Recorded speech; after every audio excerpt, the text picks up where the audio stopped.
أعوذ بالله من الشيطان الرجيم. بسم الله الرحمن الرحيم. هل أتى على الإنسان حين من الدهر لم يكن شيئا مذكورا إنا خلقنا الإنسان من نطفة أمشاج نبتليه فجعلناه سميعا بصيرا إنا هديناه السبيل إما شاكرا وإما كفورا إنا أعتدنا للكافرين سلاسل وأغلالا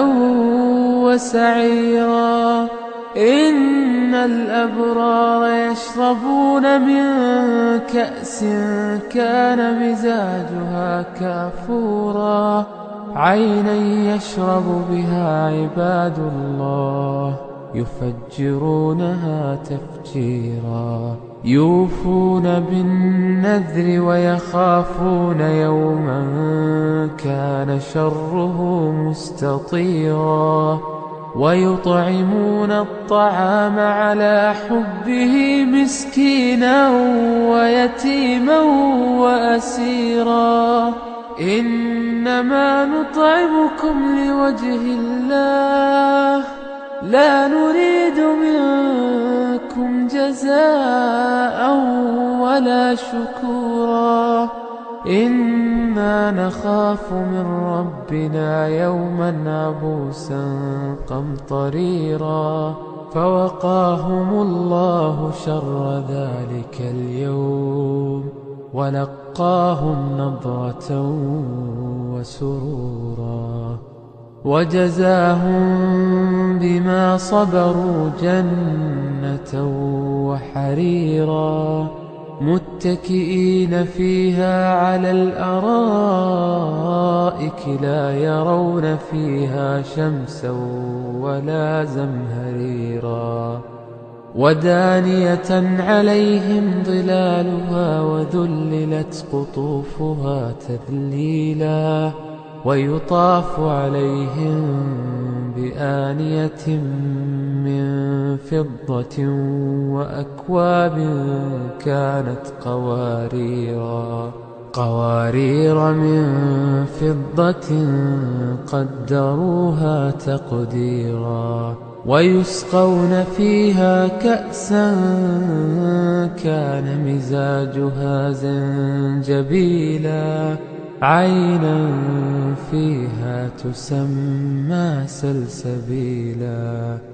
ويطوف عليهم ولدان مخلدون إذا رأيتهم حسبتهم لؤلؤا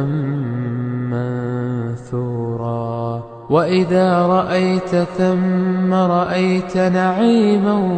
وملكا كبيرا عاليهم ثياب سندس خضر واستبرق وحلوا أساور من فضة وسقاهم ربهم شرابا طهورا إن هذا كان لكم جزاء وكان سعيكم مشكورا إنا نحن نزلنا عليك القرآن تنزيلا فاصبر لحكم ربك ولا تطع منهم آثما أو كفورا واذكر اسم ربك بكرة وأصيلا ومن الليل فاسجد له وسبحه ليلا طويلا إن هؤلاء يحبون العاجلة ويذرون وراءهم يوما ثقيلا نحن خلقناهم وشددنا أسرهم وإذا شئنا بدلنا أمثالهم تبديلا إن هذه تذكرة فمن شاء اتخذ إلى ربه سبيلا وما تشاءون إلا أن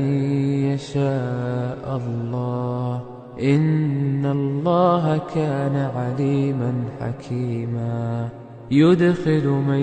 يشاء في رحمته والظالمين أعد لهم عذابا أليما